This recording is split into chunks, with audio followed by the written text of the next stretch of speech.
नमस्कार दोस्तों, आज मैं आपके सामने कक्षा 10 का चैप्टर नंबर 7 निर्देशांक ज्यामिति यानी कि कोऑर्डिनेट ज्योमेट्री, ठीक है, इसके बारे में आज हम अध्ययन करेंगे। और ये चैप्टर कक्षा 9 में भी है। कक्षा 9 में सिर्फ इसका परिचय था छोटा सा कि निर्देशांक ज्यामिति क्या होती है और निर्देशांक ज्यामिति के द्वारा हम क्या करते हैं, वहाँ छोटा सा परिचय था। लेकिन यहाँ इस चैप्टर को थोड़ा वाइडर रूप में देखेंगे कक्षा 10 में। कक्षा 9 के बच्चे भी इस वीडियो को बहुत ध्यान से देखें क्योंकि उनके लिए भी ये बहुत यूजफुल होने वाली है, ठीक है। चलिए आपके समय को बिना बर्बाद के स्टार्ट करते हैं अपना चैप्टर नंबर 7 निर्देशांक ज्यामिति यानी कि कोऑर्डिनेट ज्योमेट्री। एक्चुअली में कोऑर्डिनेट ज्योमेट्री होती क्या है, सबसे पहले आपको ये समझना है कि इसकी हमें जरूरत क्यों है और क्यों हम इसे पढ़ते हैं।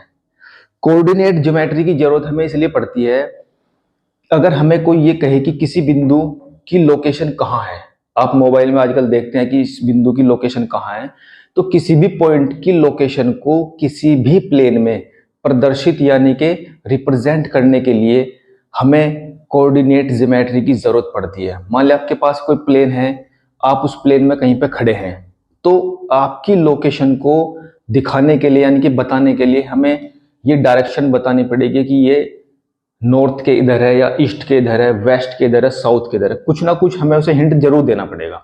तो इसी तरीके से मैथमेटिक्स में किसी पॉइंट को लोकेट करने के लिए हमें निर्देशांक ज्यामिति की जरूरत पड़ती है। सबसे पहले हम उसका बेसिक पढ़ेंगे कि ये शुरुआत कहाँ से होती है। चलिए सबसे पहले जिस प्लेन में हमें पॉइंट को प्रदर्शित करना है उस प्लेन को हम 4 हिस्सों में बांट देते हैं, 2 लाइन के द्वारा। 2 परपेंडिकुलर लाइन होती हैं। परपेंडिकुलर यानी कि एक दूसरे के साथ 90 डिग्री का एंगल बनाती है। कुछ इस तरीके से हमारे पास 2 लाइनें होती हैं जो मैंने सामने डायग्राम में बना दिया। देखिए ये पहली लाइन और इसके जस्ट परपेंडिकुलर एक दूसरी लाइन है। अब ये लाइन है, अब हमने ये तो कह नहीं सकते कि हम लाइन बनाएंगे, तो हमने इन लाइनों के कुछ नाम फिक्स कर दिए हैं ताकि हम आराम से समझ सके कि ये लाइन कौन सी है और ये लाइन कौन सी है। तो जो ये आपकी पड़ी हुई लाइन है, ठीक है, इसे हम बोलते हैं एक्स एक्सिस, हिंदी में बोलते हैं एक्स एक्स। और जो इसके परपेंडिकुलर आप एक दूसरी लाइन करते हैं, ठीक है, इसे कहते हैं वाई एक्सिस। वाई एक्सिस जो ये लेटी हुई लाइन होगी इसे कहेंगे एक्स एक्सिस यानी कि एक्स एक्स, और जो इसके ऊपर परपेंडिकुलरली यानी कि 90 डिग्री के एंगल पे खड़ी रहेगी बिल्कुल सीधे, उसे कहेंगे हम वाई एक्सिस। तो हमने क्या किया, इसके 4 ही हिस्से क्यों किए हमने, क्योंकि हमारे पास जब हम एक पॉइंट के चारों तरफ एक राउंड लगाते हैं तो राउंड लगाने के बाद हमें पता लगता है कि हम 360 डिग्री का एंगल चलते हैं। तो उस 360 डिग्री के एंगल को हमने 4 से डिवाइड किया। 4 से डिवाइड करने के बाद हमें एक 90 डिग्री का एंगल मिला, इसलिए हम चारों तरफ 90 डिग्री के एंगल पे इन दोनों लाइनों को लेते हैं। अगर ये दोनों लाइन थोड़ी भी तिरछी हो जाएगी फिर आपका काम गड़बड़ हो जाएगा, इसलिए हम इन्हें दोनों लाइन को एक दूसरे के साथ 90 डिग्री के एंगल पर लोकेट कर लेते हैं, ठीक है।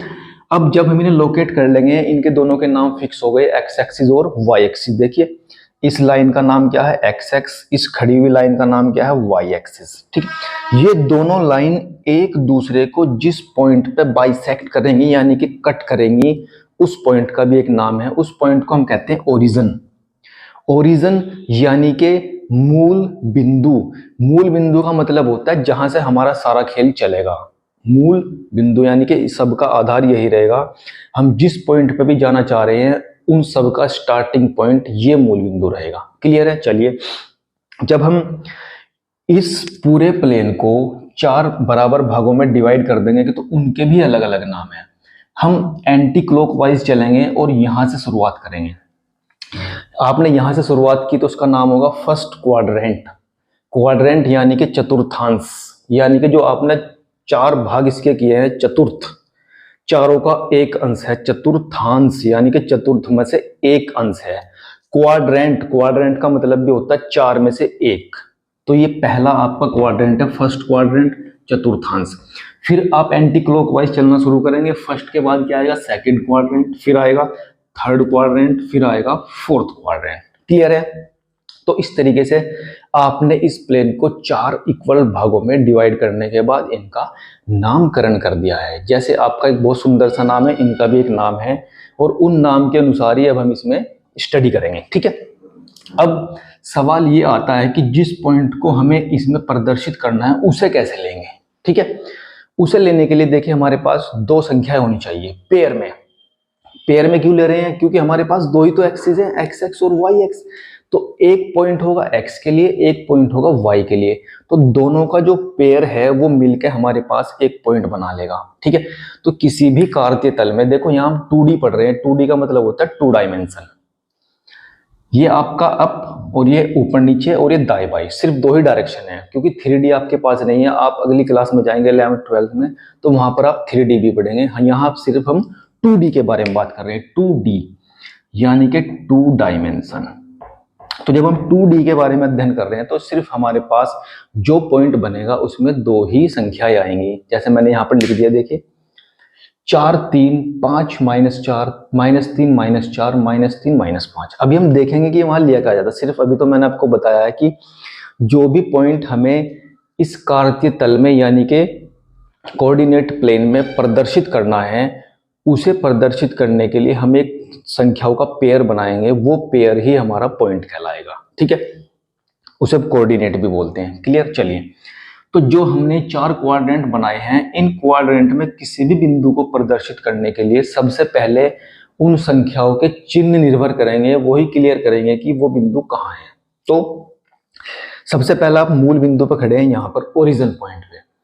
तो जो पहली लाइन है हमारे पास, जिसे हम एक्स एक्सिस बोल रहे हैं, तो जो हमारे पास पॉइंट बने हैं ये देखिए 4 3 5 -4, कुछ भी बन सकता है। दोनों पॉइंट माइनस के भी हो सकते हैं, दोनों पॉइंट प्लस के भी हो सकते हैं। तो जब हमें इस दिए हुए पॉइंट में से पहली संख्या को चलना होगा तो वो पहली संख्या एक्स एक्सिस पे चली जाएगी, एक्स एक्सिस पे। अभी मैं आपको बताऊंगा अगर वो संख्या प्लस होगी तो किधर चलेंगे, माइनस होगी तो किधर चलेंगे। ठीक है, अगर वो संख्या प्लस है तो आप इस मूल बिंदु के दाईं तरफ जाएंगे। प्लस का मतलब होता है दाईं तरफ, माइनस का मतलब होता है बाईं तरफ। तो उस पॉइंट के चिन्ह ही ये बताएंगे कि आपको किधर जाना है। ठीक है, तो इसका मतलब साफ है, जो पॉइंट आपके पास होगा उसमें जो पहली संख्या आपके पास होगी वो ये निश्चित करेगी कि आपको एक्स एक्सिस पे किधर जाना है, बाईं तरफ जाना है कि दाईं तरफ जाना है। ठीक है, वो संख्या प्लस होगी तो दाईं तरफ, माइनस होगी तो बाईं तरफ।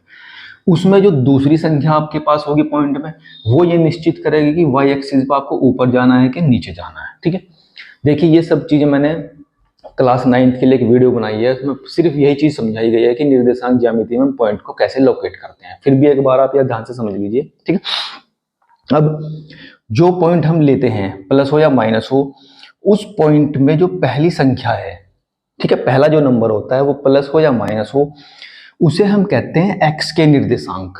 यानी कि वो एक्स एक्सिस पर चलने वाला पॉइंट होगा, यानी कि संख्या होगी, इसलिए हम एक्स के निर्देशांक कहते हैं। एक्स के जो निर्देशांक होते हैं उसे अलग से नाम दिया गया, उसे कहते हैं भुज। क्या कहते हैं? भुज, यानी कि एब्सिसा, एब्सिसा अंग्रेजी में बोलते हैं।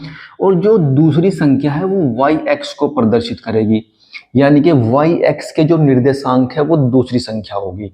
तो इस दिए हुए पॉइंट में जो दूसरी संख्या है वो वाई एक्स पे चलने वाला नंबर होगा, जिसे हम क्या कहते हैं? कोटि, और कोटि को अंग्रेजी में बोलते हैं ऑर्डिनेट। ठीक है, तो एब्सिसा और ऑर्डिनेट से मिलकर हमारा एक 2D में चलने के लिए पॉइंट बनता है। ठीक है, बहुत आसान काम है। चलिए, अब आपको ये पता लग गया कि मूल बिंदु के जब आप दाईं तरफ जाएंगे तो प्लस, बाईं तरफ जाएंगे तो माइनस, ऊपर जाएंगे वाई एक्सिस पे तो प्लस, नीचे आएंगे तो माइनस। देखिए मैंने लिख भी दिया है यहाँ पर प्लस, इधर माइनस, इधर प्लस और इधर माइनस। अब हम थोड़ा सा ये समझेंगे कि इसमें चिन्हों को प्रदर्शित करने के लिए किस प्रकार के चिन्ह हम लगाएंगे। देखिए पहला क्वाड्रेंट है फर्स्ट, इधर क्या है? प्लस, क्योंकि अगर हमें इस क्वाड्रेंट में आना है तो पहले हम इस लाइन पे चलेंगे फिर ऊपर जाएंगे। तो जब आप इस लाइन पे चलेंगे इसका मतलब आपके पास प्लस होना चाहिए। जब आप यहाँ से ऊपर जाएंगे तो भी आपके पास प्लस होना चाहिए, इसलिए इसके जो निर्देशांक वाला पॉइंट होगा वो दोनों प्लस प्लस के होंगे। ठीक है, प्लस प्लस, क्योंकि आपको दाईं तरफ जाना है प्लस, फिर ऊपर जाना है तो भी प्लस। ठीक है, तो इसलिए मैंने यहाँ पर संख्या कुछ भी हो सकती है, इसके साइन है यानी कि उसके चिन्ह है, जिस चिन्ह का पॉइंट यहाँ पर आएगा। अगर आपको सेकंड क्वाड्रेंट में आना है तो आपको एक्स एक्सिस पे माइनस की तरफ चलना पड़ेगा, फिर ऊपर प्लस की तरफ चलना पड़ेगा। तो माइनस प्लस, तो माइनस प्लस। ठीक है, फिर आप जब थर्ड क्वाड्रेंट में आएंगे तो यहाँ आने के लिए पहले आपको एक्स एक्स की तरफ माइनस में चलना पड़ेगा और वाई एक्स पे भी माइनस चलना पड़ेगा, तो माइनस माइनस। ठीक है, जब आपको फोर्थ में आना पड़ेगा तो एक्स एक्स की तरफ प्लस चलना पड़ेगा, वाई एक्स की तरफ माइनस चलना पड़ेगा, तो इसके निर्देशांक हो जाएंगे प्लस और माइनस। तो इस तरीके से आप ये समझ सकते हैं कि किसी भी क्वाड्रेंट में आने वाले बिंदु के चिन्ह क्या होंगे, यानी कि उसके पॉइंट जो लोगे आप, उस पॉइंट में जो संख्याएं हैं उसके साइन क्या होंगे, उसके चिन्ह क्या होंगे। ठीक है, अब देखिए 2 पॉइंट लगाकर हम समझ लेते हैं किस तरीके से होता है। पहला पॉइंट हमारे पास है 4 और 3, दोनों के ही साइन प्लस है, प्लस और प्लस। तो पहले मैंने बताया अगर पहला जो संख्या भुज है अगर उसका चिन्ह प्लस है तो आपको एक्स एक्सिस पर प्लस की तरफ चलना पड़ेगा। 1 2 3 4 यहाँ पर आ जाएंगे, आप यहीं पर रुक जाइए आगे। फिर उसमें देखिए दूसरी संख्या क्या है, +3, तो यहीं से आप ऊपर जाएंगे, काउंटिंग यहाँ से करेंगे 1 2 3 और जस्ट इसके ऊपर आ जाएंगे यहाँ पर। तो इस पॉइंट के जो निर्देशांक हो जाएंगे एक के, यानी कि कोऑर्डिनेट हो जाएंगे, वो हो जाएंगे 4 और 3। ठीक है, आप कक्षा 9 की वीडियो देख लेना, वहां भी ध्यान से समझ पाओगे आप। दूसरा पॉइंट है 5 - 4, 5 प्लस है तो 1 2 3 4 यहाँ पर आ जाएंगे, उन्हें 5 लेना है तो यहाँ पर आ जाएंगे, और -4 है तो नीचे आएंगे 1 2 3 4 यहाँ पर कुछ आ जाएंगे। आप इस तरीके से आप दिए गए पॉइंट को उसके चिन्ह के अनुसार ये चेक करेंगे कि वो कौन से चतुर्थांश में आ रहा है। बहुत इजीली आप समझ पाओगे इस चीज को। ठीक है, तो इसका एक छोटा सा बेसिक था ये कि हम किसी भी बिंदु को कोऑर्डिनेट प्लेन में कैसे प्रदर्शित करते हैं उसके चिन्हों के अनुसार। ध्यान से देख लीजिए, इस चीज को नोट कर लीजिए अपने कॉपी में, कॉपी और पेंसिल उठाइए और ध्यान से इस डायग्राम को बना लीजिए। मैंने इसमें क्या क्या आपको समझाया है, क्योंकि कक्षा 10 के हिसाब से अब मैं आपके पास इसी चैप्टर में एक नया टॉपिक आएगा जो आपको पढ़ना है, लेकिन ये बेसिक था, ये आपको समझाना बहुत जरूरी था। आप कक्षा 9 की वीडियो भी देख सकते हो, वहां से आप इसे समझ लेंगे बहुत इजीली। चलिए आगे बढ़ते हैं थोड़ा सा। अब हमारे पास एक नई चीज आएगी, उसे ध्यान से समझेंगे आप। ये सब मैं थोड़ा सा रफ कर दे रहा हूं यहां से, क्योंकि इसकी मुझे जरूरत पड़ेगी अब।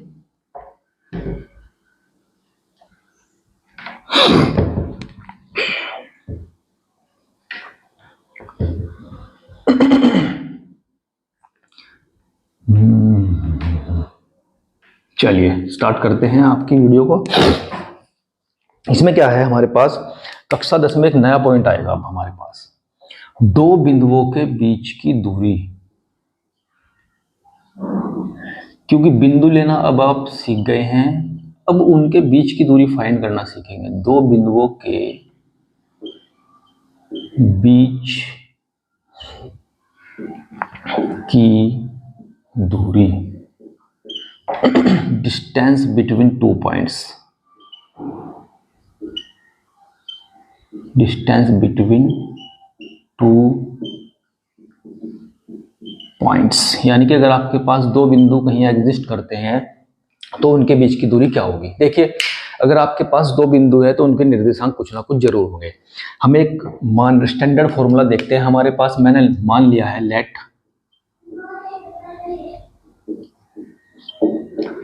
एक बिंदु A है जिसके निर्देशांक मैंने माने हैं x1 y1।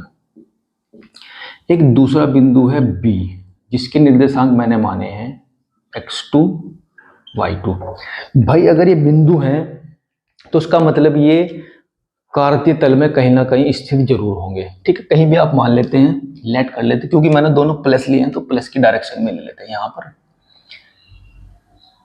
एक के निर्देशांक मान लिए मैंने x1 और y1, एक के निर्देशांक माने हैं x2 y2। ये आपके 2 बिंदु हैं जिन्हें हम A और B से भी प्रदर्शित कर सकते हैं बहुत इजीली।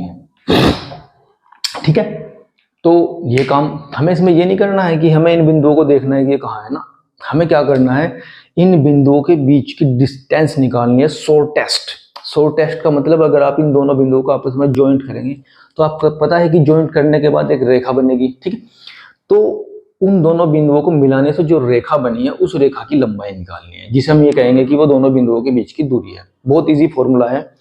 फॉर्मूले का डेरिवेशन भी मैं आपको समझा सकता हूँ, थोड़ा सा लेंथ है, उसके लिए अलग वीडियो बनानी पड़ेगी मुझे। यहाँ पर तो आप डायरेक्ट फॉर्मूला देख लीजिए, फिर हम इसके आधार पर क्वेश्चन स्टार्ट करते हैं। हमें निकालना है ए बी, यानी कि ए और बी के बीच की दूरी क्या हो जाएगी, ए बी। डायरेक्ट फॉर्मूला है अंडर द रूट ऑफ, बहुत आसान फॉर्मूला है। y2 जो आपको पॉइंट दिए हैं x1 y1 x2 y2, यही वो पॉइंट है जिनके बीच की दूरी आपको निकालनी है।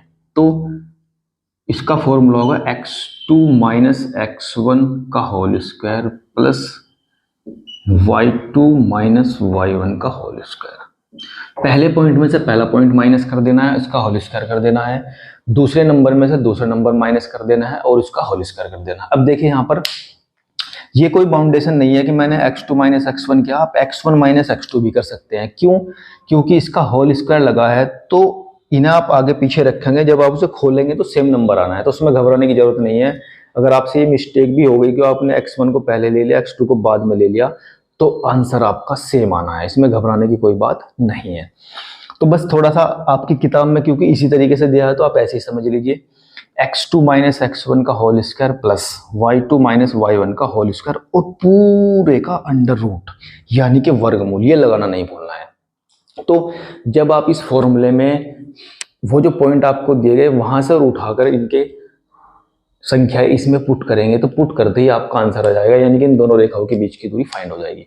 सबसे पहले तो उस फॉर्मूले बेस पे हम क्वेश्चन करेंगे 2-3, क्योंकि बीच की दूरी का एक क्वेश्चन जरूर आएगा आपके एग्जाम में, कम से कम 2 नंबर में। फिर उसके आधार पर और अलग टाइप के क्वेश्चन बनेंगे, वो आपके पास लॉन्ग क्वेश्चन में आएंगे। ठीक है, डिस्टेंस का यूज करने से जो क्वेश्चन और बनेंगे वो बड़े नंबर में आएंगे। ठीक है, चलिए पहले हम सिंपल वाले क्वेश्चन समझ लेते हैं, फिर थोड़ा सा आगे बढ़ेंगे। बीच की दूरी से संबंधित क्वेश्चन आपके पास ही, आप ही की एक्सरसाइज से ले लेते हैं भैया, घबराने की कोई बात नहीं है।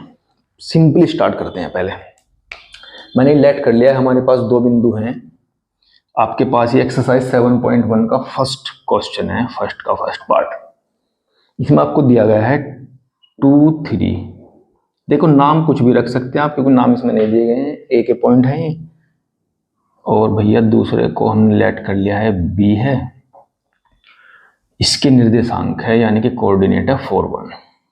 ठीक है भैया, आपको उसने क्या कहा है कि इन दोनों बिंदुओं के बीच की दूरी आपको फाइंड करनी है, दोनों बिंदुओं के बीच की दूरी निकालनी है। दूरी निकाल लेंगे भैया, क्या दिक्कत है। तो हमें क्या करना है, हमें पता है कि ये फॉर्मूला अगर आपको अप्लाई करना है तो उनके नीचे लिख लो यहीं कहीं x1 y1, और भैया ये हो जाएगा आपका x2 y2। ठीक है, क्योंकि इसी फॉर्म में हमारे पास फॉर्मूला है, तो समझने के लिए हमें लिखना पड़ेगा कि x1 कौन सा है, y2 कौन सा है, y1 कौन सा है। वो समझने के बाद आपको उसे फॉर्मूले में पुट ही तो करना है, बस कर दीजिए। देखिए तो आप निकालेंगे यहां से A B is equal to under the root of. देखो जब आप क्वेश्चन करें तो क्वेश्चन करते वक्त फॉर्मूले को, जो भी फॉर्मूला उसमें यूज हो रहा है उस फॉर्मूले को हर बार लिखें। लिखने से क्या होगा, वो फॉर्मूला आपके लर्न हो जाएगा, उसे आपको रटने की जरूरत नहीं पड़ेगी। जब आप शुरुआत के क्वेश्चन करेंगे तो आप देख के लिख लीजिए कि फॉर्मूला है क्या। जब आप उस टाइप से 3-4 क्वेश्चन कर लेंगे तो वो जो आपके पास फॉर्मूला है वो आपको लर्न हो जाएगा, उसे आपको रटने की जरूरत नहीं पड़ेगी, बहुत इजीली वो याद हो जाएगा। ठीक है, चलिए करते हैं। फॉर्मूला है x2 माइनस x1। x2 कितना है आपके पास 4 माइनस x1 कितना है 2 का whole square plus y2 minus y1। y2 आपके पास कितना है 1 माइनस y1 कितना है 3 का होल स्क्वायर। ठीक है भैया, बस वैल्यू पुट कर देनी है। 4 माइनस 2 यानी कि 4 माइनस 2 का 2 बचेगा, 2 का होल स्क्वायर होगा, प्लस 1 माइनस 3 करेंगे तो माइनस 2 बचेगा, और माइनस 2 का आपने क्या कर दिया, होल स्क्वायर कर दिया भाई। चलिए 2 का स्क्वायर करेंगे 4, माइनस 2 का स्क्वायर करेंगे वो भी 4 हो जाना है। क्यों? क्योंकि जो आपके पावर है वो इवन है, इवन पावर यानी कि सम संख्या होती है, तो वो माइनस की संख्या भी प्लस ही हो जाती है। तो माइनस का क्या होगा प्लस, और 2 की पावर 2 करेंगे तो 4। तो आपके पास आ गया 8 यूनिट। यूनिट का मतलब इतने मात्रक इनके बीच की दूरी है। वो मात्रक का मतलब होता है वो मीटर सेंटीमीटर जो भी होगी वो आपको लगा देना है, क्योंकि यहाँ कोई यूनिट आपको नहीं दी गई है, तो इसलिए हम डायरेक्ट क्या लिख देंगे कि इतने मात्रक की दूरी होगी। अगर वो मीटर में होगी तो मीटर लिख देंगे, सेंटीमीटर होगी तो सेंटीमीटर लिख देंगे। ठीक है, तो इस तरीके से हम दो बिंदुओं के बीच की दूरी को इजीली फाइंड करेंगे। हम एक्सरसाइज 7.1 कर रहे हैं हमें, ठीक है। 7.1 का ये फर्स्ट क्वेश्चन था। अब धीरे धीरे और आगे बढ़ते जाएंगे, ठीक है भाई। नोट कर लीजिएगा ध्यान से, मैं आगे बढ़ता हूँ थोड़ा सा और ध्यान से समझते जाइएगा। बहुत आसान चैप्टर है, लेकिन एग्जाम के हिसाब से मोस्ट इंपोर्टेंट चैप्टर है भैया।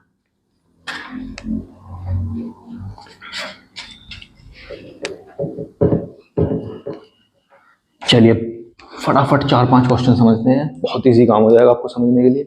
अब मैं 1-2 क्वेश्चन माइनस प्लस के सब ले लेता हूँ, ठीक है। मेरे पास एक पॉइंट दिए गए हैं 2, इसके निर्देशांक हैं ए और बी, है ना भाई। नंबर भी नहीं आ सकते, वेरिएबल भी आ सकते हैं कहीं ना कहीं ना, घबराने की जरूरत नहीं है। उसने कहा कि इन दोनों के बीच की दूरी निकालिए, तो बीच की दूरी निकालने के लिए इनके नीचे लिख लीजिए x1 y1 और यहाँ पर लिख लेंगे आप x2 y2, ठीक है। क्योंकि इसी फॉर्मेट में आपके पास आपका जो फॉर्मूला है इसी फॉर्मेट में तो रहेगा, उसमें x2 माइनस x1 का होल स्क्वायर है प्लस y2 माइनस y1 का होल स्क्वायर है, तो उसी फॉर्मेट में तो रहेगा आपके पास। चलिए थोड़ा सा यहाँ डिस्टर्बेंस हो गया है, चलिए डिस्टर्बेंस दूर हो गया है। देखिए हमारे पास 2 पॉइंट दिए गए हैं। जो पहला पॉइंट है उसके निर्देशांक हैं a और b प्लस के, जो दूसरा पॉइंट है उसके निर्देशांक यानी कि कोऑर्डिनेट है -a और -b। तो अगर हमें इसे फॉर्मूले में अप्लाई करना है तो उसे समझने के लिए हम इनके नीचे इनके नाम रख लेते हैं जो भी आपके पास फॉर्मूले में होते हैं। तो ये है x1 y1, ये है x2 y2। फॉर्मूला लिखते हैं वापस, ab distance between 2 points, ab is equal to होता है x2 माइनस x1 का होल स्क्वायर प्लस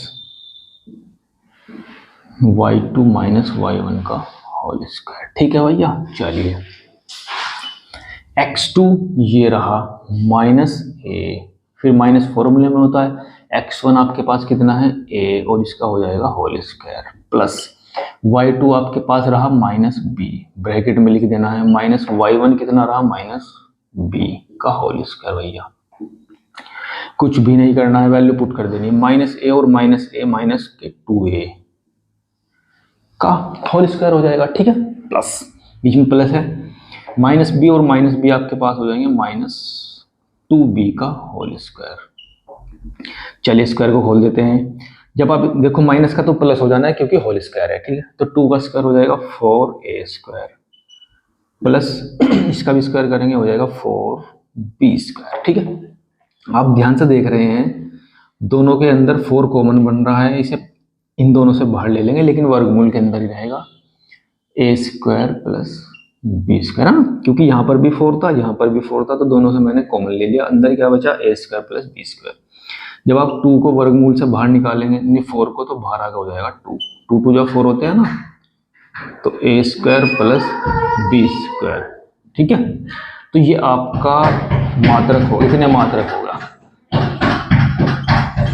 क्लियर है। चलिए थोड़ा सा और आगे बढ़ते हैं।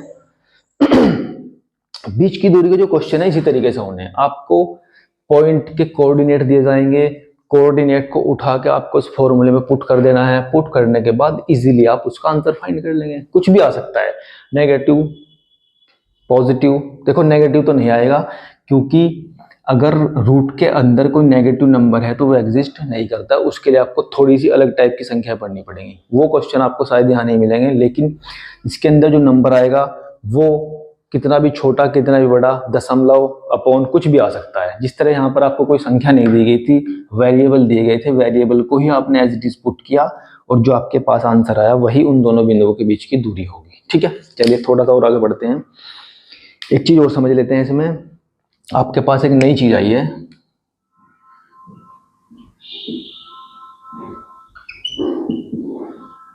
संरेखीय। संरेखीय, संरेखीय का मतलब होता है कोलिनियर।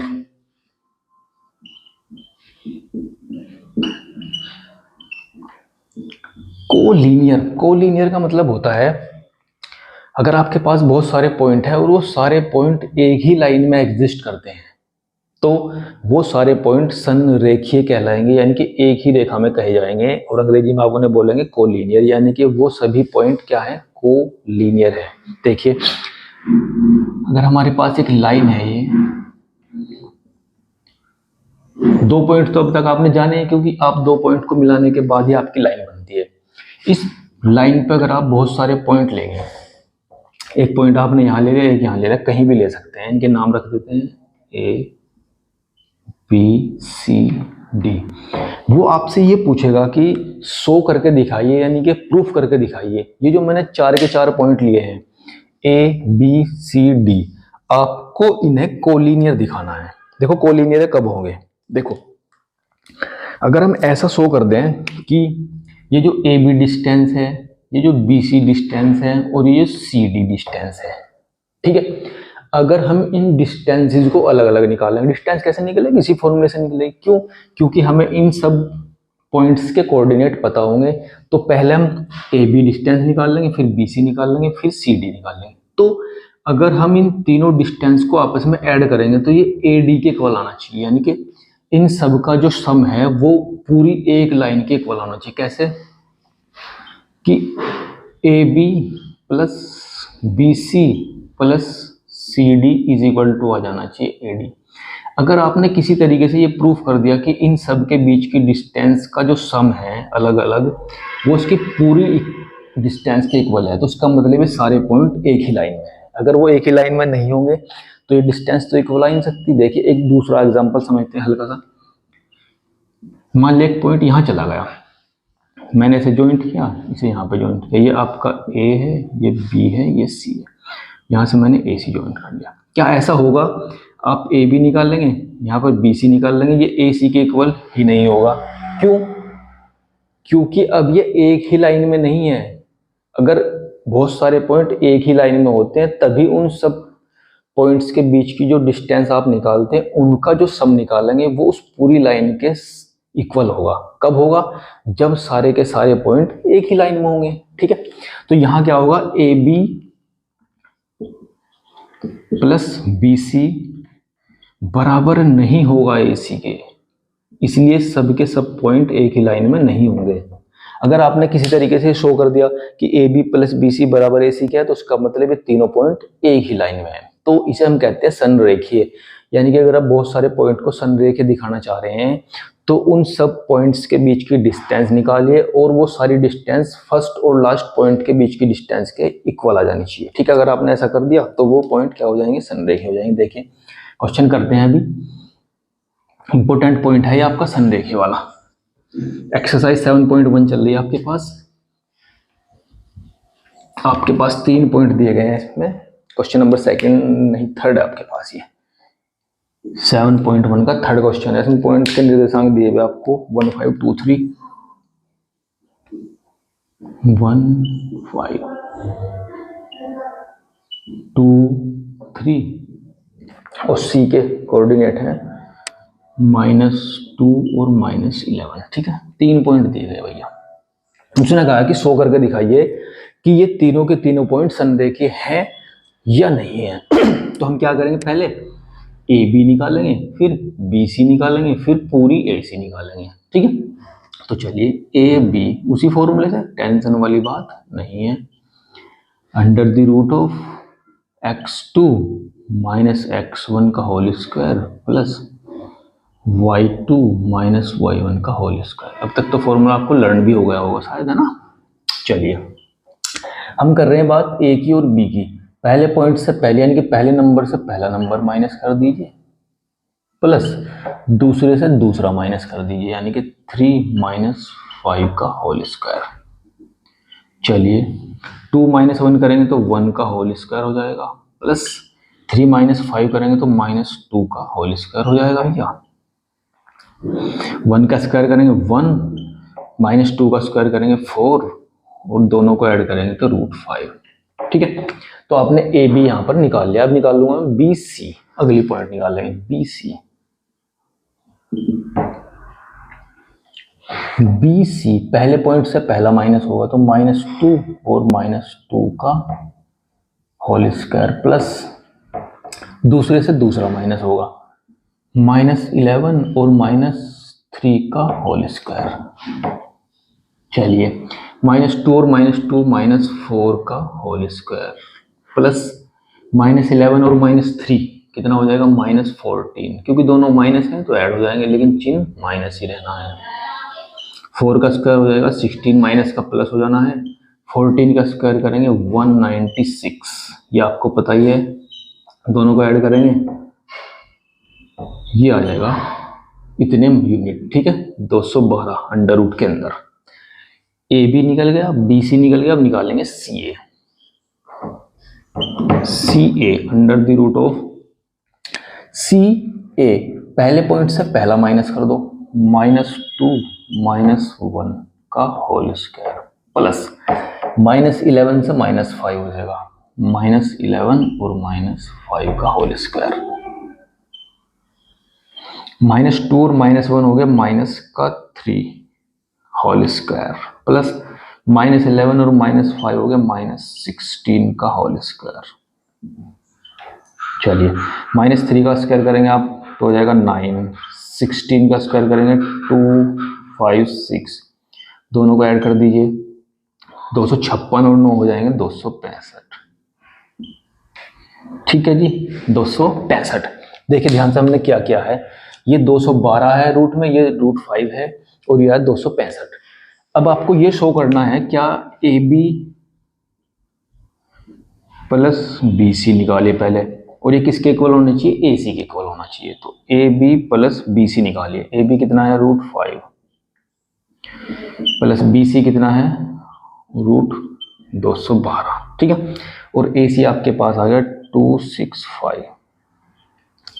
देखो क्योंकि सब रूट के अंदर है, अभी बात क्लियर ही नहीं हो रही है कि आपस में इक्वल है या नहीं है, तो थोड़ा सा अंदाजा लगा लें। देखिए अगर आप √5 की वैल्यू निकाल लेंगे तो ये 2 से ऊपर आएगी, क्योंकि रूट के अंदर अगर 4 होता है तो उसकी वैल्यू 2 होती है, ये कितना है 5 है, तो अगर √5 की वैल्यू निकाल लेंगे 2 पॉइंट समथिंग आएगी, 2 पॉइंट समथिंग अंदाजा लगा लेते हैं। देखिए 2 पॉइंट मैंने मान लिया 2 आ गई।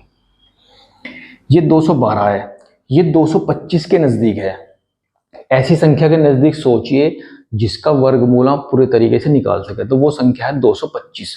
जब आप 225 का वर्गमूल निकालेंगे तो वो आएगा 15, तो ये 15 से थोड़ा ज्यादा हो जाएगा, मैंने मान लिया 15 दशमलव, ये भी 2 आ गया, अंदाजे से मान लिया है, ठीक है।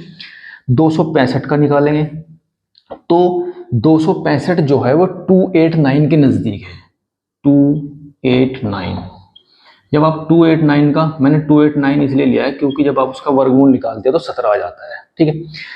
ये कितना है 265, 289 यानी कि 289 का जो वर्गमूल अंडर रूट आता है वो 17 आता है, लेकिन ये तो उससे छोटा है, इसका मतलब इसकी जो वैल्यू है वो 17 से छोटी होगी, यानी कि ये 16 पॉइंट समथिंग हो जाएगा कुछ भी, ठीक है। अंदाजे से हमने एक कैलकुलेशन करने के लिए इन्हें माना है। देखिए क्या करेंगे, 15 और 2 ये हो गया 17, यानी कि 17 पॉइंट समथिंग कुछ आ रहा है, ये 16 पॉइंट कुछ आ रहा है, इसका मतलब साफ है कि ये दोनों आपस में इक्वल नहीं है। अगर आपके पास ये कंप्लीट नंबर आ जाते तो फिर तो आप इन्हें जोड़कर आराम से देख लेते कि इनका सम क्या आ रहा है, क्या इसके इक्वल है या नहीं है, लेकिन यहाँ पर तीनों ही जो डिस्टेंस आपने निकाली सभी रूट के अंदर थी, तो आपको थोड़ा सा ये अंदाजा लगाना पड़ेगा कि क्या वाकई में इक्वल है या नहीं है। तो मैंने अंदाजा लगाया है, इसकी वैल्यू लगभग इतनी होती है, इसकी इतनी और इसकी इतनी, तो इन वैल्यूज से आप क्लियर कर पाएंगे कि क्या इनका सम इसके इक्वल है, नहीं तो बिल्कुल नहीं है, क्योंकि अगर आप इन दोनों को ऐड करेंगे तो 17 पॉइंट कुछ आएगा और ये 16 पॉइंट कुछ है। इसका मतलब A B plus B C का जो सम है वो ए सी के इक्वल नहीं है, और जब इनका सम इक्वल नहीं है तो इसका मतलब ये जो पॉइंट आपको दिए गए हैं ए बी सी ये कोलिनियर नहीं है, तो यहाँ लिखना पड़ेगा आपको भैया 10, यानी कि इस प्रकार ए बी सी संरेखीय नहीं है, संरेखीय नहीं है, नॉट कोलिनियर, ये कोलिनियर नहीं है। तो इस तरीके से अगर एक बराबर आ जाते तो कोलिनियर हो जाता, भाई उसमें भी तो उतना ही काम करना पड़ेगा। अगर आपको 3 या 4 पॉइंट को आपस में संरेखीय यानी कि कोलिनियर दिखाना है तो प्रोसीजर तो यही रहना है भाई, पहले ये निकालेंगे फिर ये निकालेंगे फिर वो कंप्लीट डिस्टेंस निकालेंगे। अगर यहाँ इत्तेफाक से ये आपस में बराबर आ जाते तो फिर ये संरेखीय हो जाते। भाई प्रोसीजर तो वही फॉलो करना पड़ेगा, चाहे वो है या नहीं है, दोनों में एक ही प्रोसीजर फॉलो करना पड़ेगा, तभी तो क्लियर होगा। चलिए थोड़ा सा और आगे बढ़ते हैं। देखिए इस तरीके से आप त्रिभुज ट्रायंगल, क्वाड्रिलेटरल, किसी भी टाइप के क्वेश्चन आपसे पूछे जा सकते हैं, उन्हें सभी को आपको इसी तरीके से हल करना है। बस सबके बीच की डिस्टेंस निकालने के बाद ये क्लियर हो जाएगा कि वो जो हमें डायग्राम पूछ रहा है क्या वो वही है या नहीं है। अगले क्वेश्चन में से देखिएगा पूछा है आपसे, नोट कर लीजिएगा। एक समद्विबाहु त्रिभुज यानी कि आइसोसेल्स ट्रायंगल आपके पास, उसका एक क्वेश्चन है ये।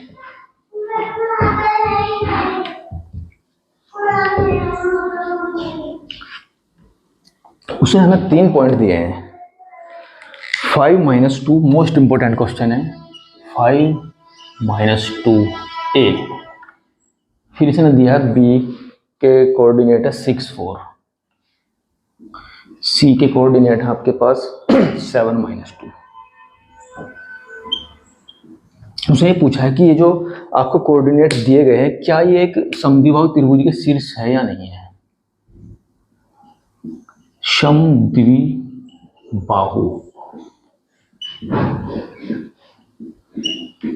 आइसोसेल्स ट्रायंगल, ठीक है। अब क्योंकि आपके पास 3 पॉइंट है तो 3 पॉइंट को अगर वो एक ही लाइन में नहीं है तो जब आप उन्हें ज्वाइंट करेंगे तो एक ट्रायंगल ही तो बनना है। तो आपको ये प्रूफ करके दिखाना कि क्या वो जो आपको पॉइंट दिए गए उन्हें ज्वाइंट करने से जो एक ट्रायंगल बनता है क्या वो समद्विबाहु त्रिभुज है यानी कि आइसोसेल्स ट्रायंगल है या नहीं है। तो बहुत आसान काम है। मान ले मैंने एक ट्रायंगल बना लिया, यहाँ पर कुछ भी फिलहाल तो अंदाजे से बना रहे हैं क्योंकि हमें पता ही नहीं है कि वो है क्या। ए के कोऑर्डिनेट है हमारे पास 5-2, बी के कोऑर्डिनेट है 6-4 और सी के कोऑर्डिनेट है 7-2। अब हम क्या करेंगे, पहले ए बी निकालेंगे, फिर बी सी निकालेंगे, फिर सी अपने फॉर्मूले से। और जब आप इन्हें निकाल लेंगे तो उनकी वैल्यू से हमें पता लगेगा कि उन्हें मिलाने से जो ट्रायंगल बना है वो किस टाइप का ट्रायंगल है। तो पहले तो आपको डिस्टेंस ही निकालनी पड़ेगी ना। तो चलिए ए बी निकालते हैं पहले। ए बी फर्स्ट पॉइंट से फर्स्ट नंबर माइनस किया आपने, प्लस सेकंड से सेकंड माइनस किया तो ये 4 है। जब आप 2 को माइनस करेंगे तो क्योंकि ऑलरेडी माइनस है तो ये प्लस हो जाएगा यहाँ पर, ठीक है भैया। चलिए 6 में से 5 गए 6 - 5 1 का होल स्क्वायर, 4 + 2 6 का होल स्क्वायर, यहाँ आ गया अंडर रूट 1 का स्क्वायर करेंगे 1, 6 का स्क्वायर करेंगे 36 और ये आ जाएगा √37। ठीक है मेरे भाई, टेंशन नहीं लेनी है, ठीक है। चलते रहिए बस मेरे साथ। ए बी निकल गया है, अब निकालेंगे बी सी बी और सी। बी सी फर्स्ट पॉइंट से फर्स्ट माइनस कीजिए 7 - 6 का होल स्क्वायर, प्लस सेकंड से सेकंड माइनस कीजिए -2 और -4 का होल स्क्वायर हो जाएगा भैया, ठीक है। 7 से 6 गया +1 का होल स्क्वायर, -2 और -4 -6 का होल स्क्वायर, 1 का स्क्वायर करेंगे 1, -6 का स्क्वायर करेंगे 36 और ये आ गया 37 रूट, ठीक है। फिर निकालेंगे सी और ए। चलिए सी ए पे चलते हैं। फर्स्ट पॉइंट से फर्स्ट माइनस कीजिए यानी कि 7 - 5 का होल स्क्वायर, प्लस सेकंड से सेकंड माइनस कर दीजिए -2 और ये क्योंकि माइनस पहले से है तो +2 का होल स्क्वायर हो जाएगा। 7 - 5 2 का होल स्क्वायर, प्लस 2 से 2 कैंसिल 0, यहाँ पर क्या बचेगा 0 और 2 का स्क्वायर करेंगे 4, ठीक है। इतने यूनिट देखिए अब ध्यान से, मैंने उन पॉइंट्स के बीच की सारी डिस्टेंस निकाल लिया जिन पॉइंट्स को आपस में ज्वाइंट करने से हमने ट्रायंगल बनाया है। अब हमें ये देखना है कि वो जो ट्रायंगल बना है वो किस टाइप का ट्रायंगल है, ठीक है। ए बी आपके पास कितना है √37, बी सी कितना आया है √37, सी ए कितना आया है √4। तो आप ध्यान से देख पा रहे हैं कि 2 साइड इक्वल आ गई हैं। तो अगर किसी ट्रायंगल में आपके पास 2 साइड इक्वल होती हैं तो वो ट्रायंगल किस टाइप का ट्रायंगल होता है भैया, आइसोसेलेस होता है ना, यानी कि समद्विबाहु। क्योंकि समद्विबाहु त्रिभुज की डेफिनेशन क्या है, ऐसा ट्रायंगल जिसकी 2 साइड इक्वल होती है, तीसरी अलग होती है। तो यहाँ भी तो वही हो रहा है, 2 साइड इक्वल है और तीसरी अलग है। तो कौन सी इक्वल है, 10 का नोट निकाल लीजिए और मुझे दे दीजिए। यहाँ पर ए बी बराबर आ गया है BC, यानी कि दो साइड ये वाली और ये वाली साइड इक्वल आ गई, ये अलग है इनसे, है ना। तो इसका मतलब ये कौन सा ट्रायंगल है, triangle ABC is a isosceles triangle. अगर इसकी तीनों साइड इक्वल आ जाती तो तीनों साइड इक्वल होने के बाद कौन सा ट्रायंगल बनता है भैया, इक्विलेटरल, ठीक है, जिसके तीनों साइड इक्वल होती है। अगर इत्तेफाक से ये भी 37 का रूट आ जाता है ना, तो तीनों साइड इक्वल हो जाती, तो यहीं के यहीं ये सवाल बदल जाता, कौन सा हो जाता, इक्विलेटरल ट्रायंगल हो जाता। लेकिन अगर ये साइड कुछ है, ये साइड कुछ है, ये साइड कुछ है, तो फिर ये अलग, यानी कि विषमबाहु त्रिभुज होता, सारी साइड्स इसकी अलग अलग आ जाती है, स्केलन। तो इस तरीके से आप ये क्लियर कर सकते हैं बीच की डिस्टेंस निकालने के बाद कि जो भी डायग्राम आपको दिया गया जिसके वो पॉइंट हैं, उनके बीच की डिस्टेंस निकालने के बाद ये क्लियर हो जाएगा कि वो डायग्राम है किस चीज का। चाहे 3 पॉइंट होंगे तो त्रिभुज बनेगा, यानी कि ट्रायंगल बनेगा, 4 होते तो क्वाड्रिलेटरल बनता, वो क्वाड्रिलेटरल किस टाइप का बनेगा, वो आपको उनके बीच की डिस्टेंस निकालने के बाद क्लियर हो जाएगा। ध्यान से देख लीजिए, ये क्वेश्चन नंबर आपका 4 था 7.1 का, ठीक है। इसी तरीके से हम क्वेश्चन और भी करेंगे और इसी एक्सरसाइज को आगे कंटिन्यू करते हुए नेक्स्ट वीडियो में मैं आपको बताऊंगा एक नया फॉर्मूला, बहुत इंपॉर्टेंट फॉर्मूला है। और इसके जो और क्वेश्चन बचे हैं भैया 7.1 के अभी बहुत क्वेश्चन बचे हैं जो मोस्ट इंपॉर्टेंट है अपने आप में, वो मैं आपको अगली वीडियो में डिफाइन करूंगा, ठीक है। गुड बाय, धन्यवाद।